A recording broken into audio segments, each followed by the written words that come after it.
Well, let's face it, the colonial America was the product of European Protestant immigration from 1609 to 1776. The American Revolution was a Christian revolution, unlike the French Revolution, which was intentionally to secularize France and deny God and tradition. American Revolution was based upon biblical ideas, and God's hand was the evidence throughout the events leading up to the war, during the 7 years of fighting the British troops, and through the establishment of the U.S. Constitution in 1789. Our founding fathers knew very well that the design of the American government they have set up was the boldest political experiment in human history. They designed America for virtuous people, people who held Christian values. But they also knew that all people are sinners and fall short of glory of God.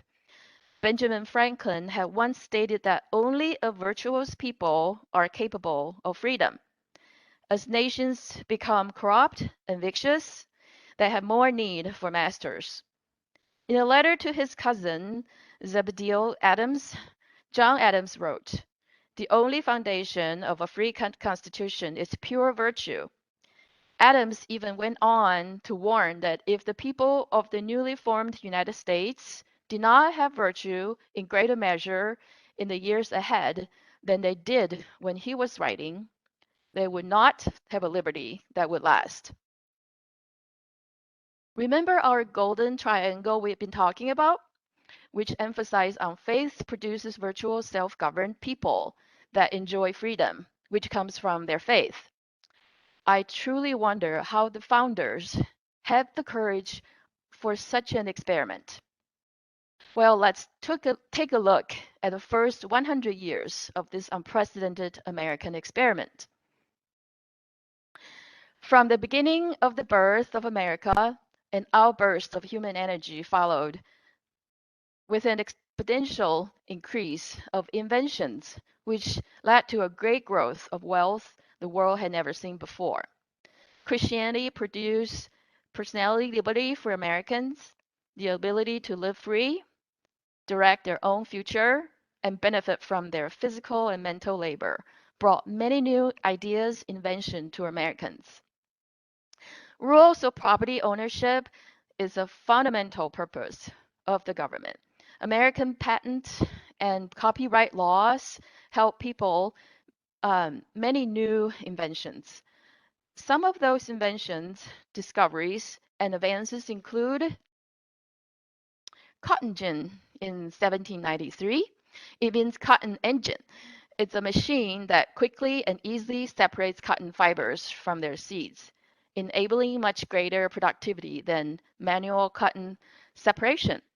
A modern mechanical cotton gin was created by American inventor Eli Whitney in 1793 and patented in 1794. Whitney's gin used a combination of a wire screen and small wire hooks to pull the cotton through, while brushes continuously removed the loose cotton lint to prevent jams.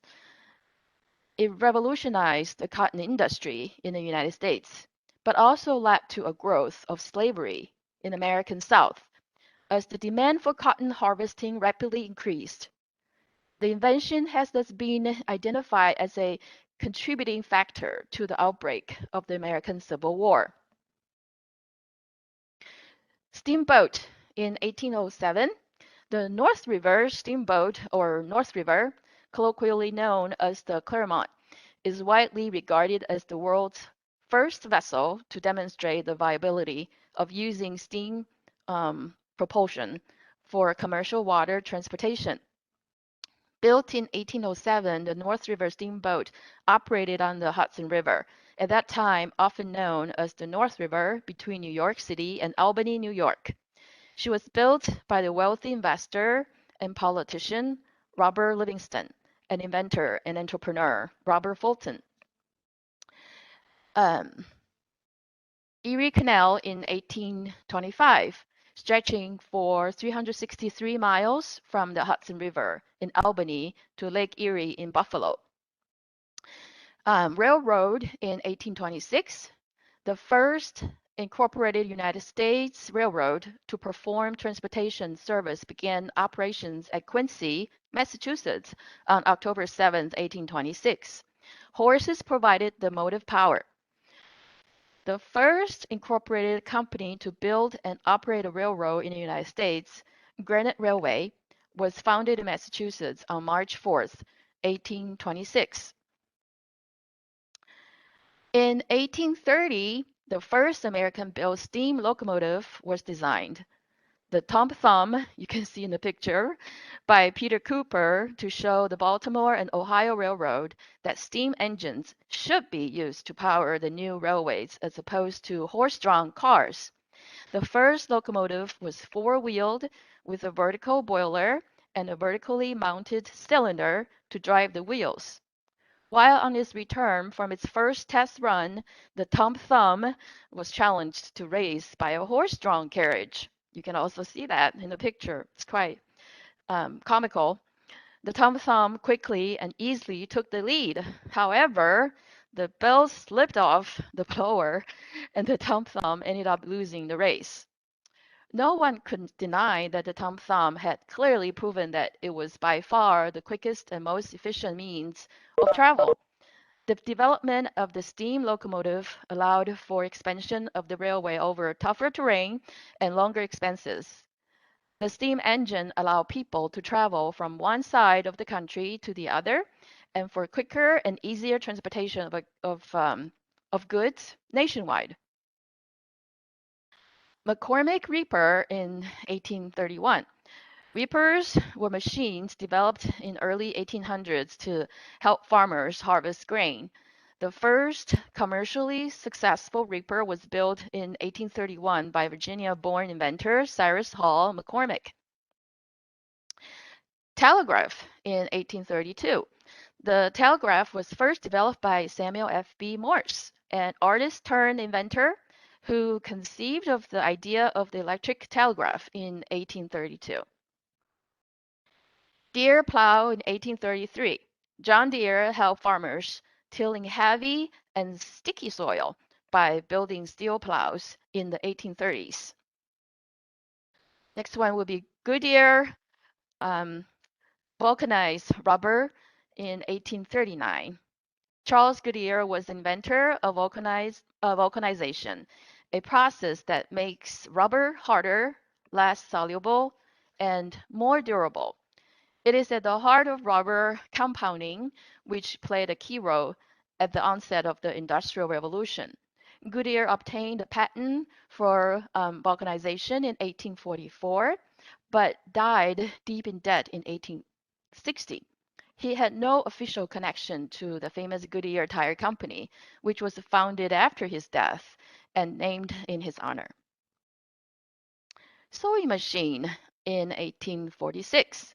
Sewing machine patent model, patent number 4750, issued September 10th, 1846.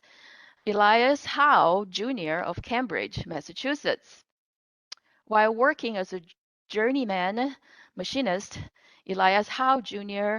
wrestled for years to find a way to mechanize sewing. With the family pinched by poverty, his wife sewed for others by hand at home.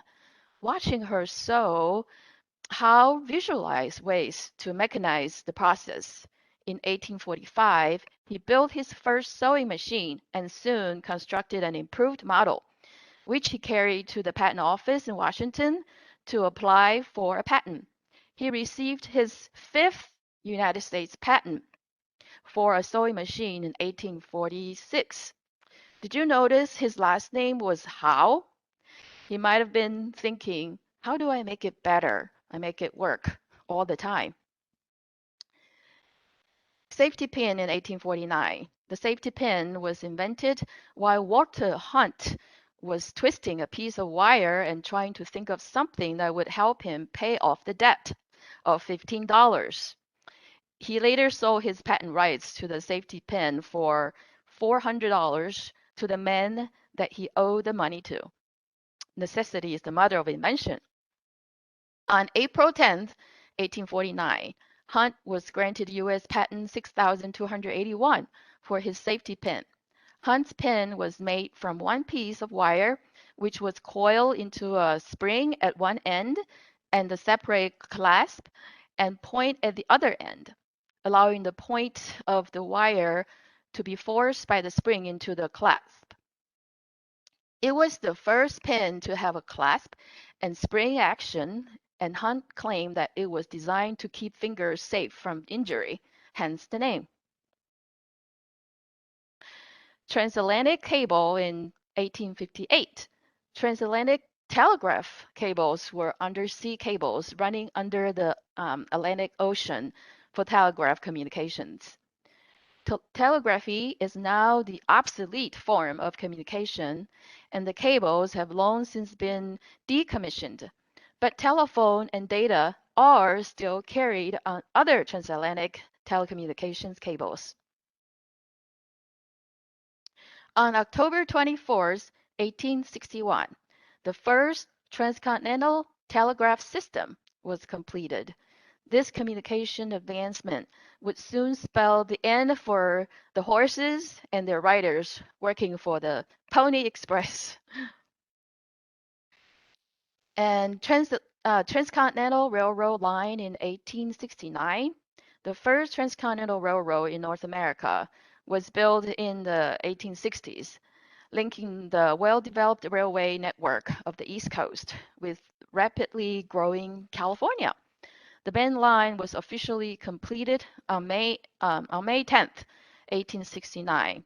The vast number of people who traveled the line and the complex web of connecting routes that followed set the United States of America on the path to economic abundance. Telephone in 1876. The telephone, along with the telegraph, made long-distance communication instantaneous, which revolutionized communication and transmission of information. So, within 100 years since the founding of the US in 1776, America's freedom and ability to benefit from one's labor under property law caused the United States to be the most inventive, progressive, and prosperous nation in history. Among these inventions, the McCormick Reaper is little known, but just as revolutionary as most of the famous American inventions mentioned above during the first 100 years of American history. Cyrus Hall McCormick was born in 1809.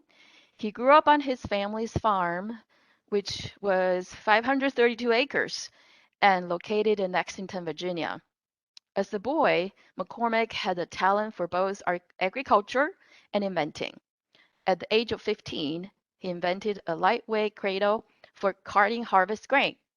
Meanwhile, McCormick's father, Robert, was working on an invention of his own, a horse-drawn reaping machine. When Robert McCormick finally gave up on producing a working model in the early fall of 1831, his son took over the challenge. At that time, grain was harvested by the same manual process that had been used since the dawn of agriculture. The reapers mow down the standing grain with a hand-swung scythe, and the binders followed behind them, tying the crop into bales, which were then carted away, usually for storage in the barns. Because reaping was a much more painstaking process than sowing, even farmers with land and seed to spare were forced to limit their crop to what they could reap in a given season. Using his father's incomplete model as a starting point, um, McCormick sketched out plans for a machine that would automatically cut, thresh, and bundle grain while being pulled through a field by horses. Within 6 weeks before the 1831 harvest was over, he had built, field tested, remodeled, and successfully demonstrated the world's first mechanical reaper to the public. McCormick had single-handedly increased farmers' potential yield at least tenfold with minimal effort by farmers. As Astonishingly, they remained uninterested, or at least unconvinced. For 9 years, sales for the device were virtually zero. McCormick spent 10 years making improvements, earning his first patent along the way. He also utilized novel business practices, including lenient credit for purchases, written performance guarantees, such as 15 acres a day, readily available replacement parts, and advertising to educate farming communities about the benefit of technology. He was not only an inventor, but also a businessman and educator. Beginning in 1841, the mechanical reaper finally caught on. As he looked to expand his business, he recognized Virginia was not the place to do it. So he traveled to Midwest and opened up a factory in a little mud town called Chicago in 1847.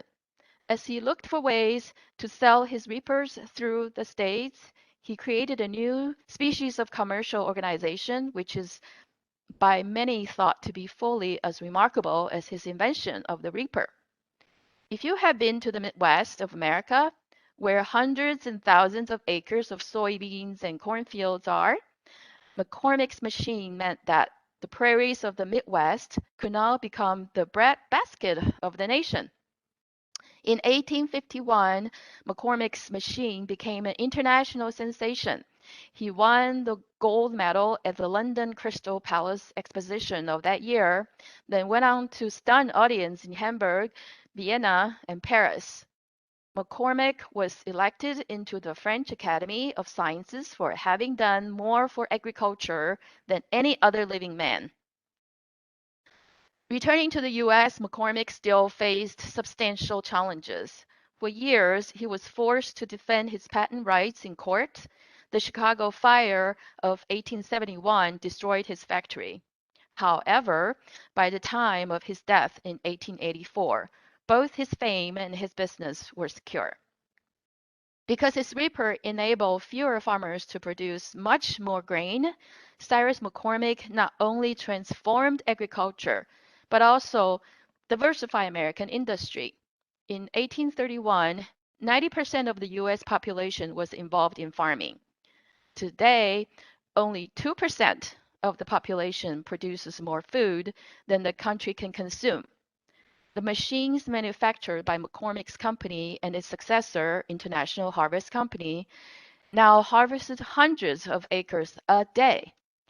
They have enabled the vast majority of Americans to apply their talent and energy to fields like engineering, medicine, and the arts. For thousands of years, mankind had harvested grain by hand using simple tools like sickles or scythes. Cyrus McCormick probably did more than any man in history to elevate men out of poverty, and he did so in a biblical way. He did not seek to use government force to take from the productive and give it to the unproductive, as the modern socialist states. But he gave the common farmer a tool that made him 20 or 30 times more productive, hence increasing greatly his wealth creation potential. McCormick's life symbolized the first 100 years of America, from a humble farming background to an international industrial sensation. Christianity brought Americans good life because America was good.